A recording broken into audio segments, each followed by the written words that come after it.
Midday, everyone. Well, let me introduce you to Paul Parkinson, who's the author of Unselfish, Love Thy Neighbour as Thyself. Welcome to the show, my friend. Happy Memorial Day. Thank you, likewise. Okay, tell us a little bit about your book to begin with, Unselfish, and where you got the inspiration from. Great. It's Unselfish is a coffee table book. It contains 99 stories of people who've served others, who've turned the camera around, so to speak. Yes. The inspiration, quite frankly, came last August. I was informed that a celebrity was releasing a book called Selfish, and I thought, you know what, there needs to be a juxtaposition. Did she give you a call, did she? She hasn't yet, not yet. So you released your book on the same day as Kim Kardashian's, and we want everyone to understand that it's not the same, it's almost the complete opposite. Right.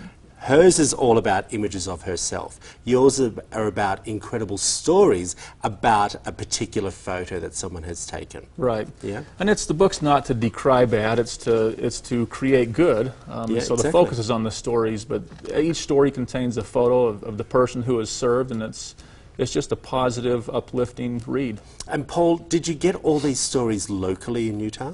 They're from around the world. There's a handful of stories locally, stories from Pakistan, from the Philippines, all over the world. How did you get people involved? How did you let people know this is what you were doing? Right. It took a big effort from my family, my children, reaching out, going on the internet, asking for people to submit them through a website. It took a lot of time, more time than I ever imagined. Okay, now you've got 99 stories, and there's one thing that I love about this book that you were telling me about, is at the last page, when you buy the book, you get to put your selfie in there and one of your stories. Right. What made you, the very last page is left blank. It allows the reader to give their own story and to do something unselfish themselves, write their own story. Okay, so let's talk about you. I wanted to highlight two of the stories that you have here, from right here in Utah. Tell us the first one. Yeah, the first one, well-known figure, John Huntsman Sr. All of us know him, great philanthropist, but the story is told by his wife. It takes place before he ever had any means. He was living in Stanford with his family, very low-income housing, so to speak, on the campus. He was a student body president at the high school there, and he chose to give tithes to all of the custodians out of his own money, worked hard at JCPenney, I believe, and the point is he was giving long before he ever had the means to give.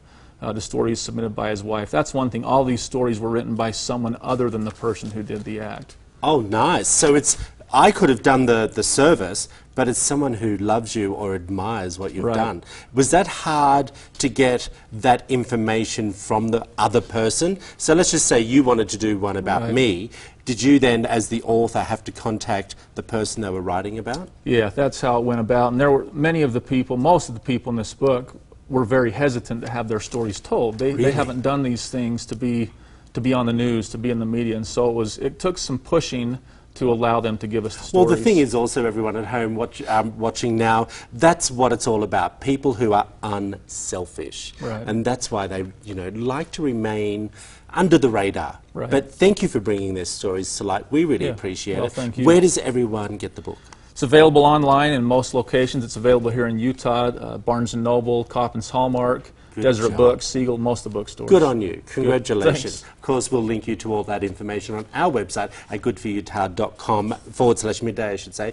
Guys, back to you. Thank you very much.